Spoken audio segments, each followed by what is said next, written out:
Kuya Murphy, ano masasabi mo sa sinabi ni Ralph Recto kay Senador Bongo? Okay.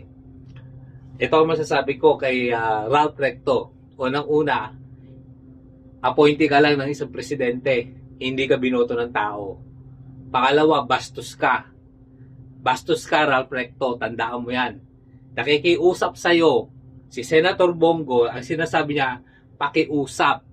Tungkol yan sa health ng mga Pilipino. Palibasa kayo mayaman. Tandaan mo, wala kayong problema. Maayos ba ang mga ospital nyo? Yung mga public hospital nyo dyan sa Batangas, sa Lipa? Maayos ba? Baka magtanong ako dyan. Kulang pa kayo ng mga kagamitan dyan. Pila-pila pa din ng mga tao pagpapacheck up lang. Ikaw, Ralph Recto, sumang-ayon ka na lang kay Senator Bongo kasi para sa Pilipino yon. Binubulsa nyo kayong administrasyon Kinuha nyo yung budget ng PhilHealth. Tapos ngayon gaganyanin mo yung Senator Bongo. Mag-isip ka naman.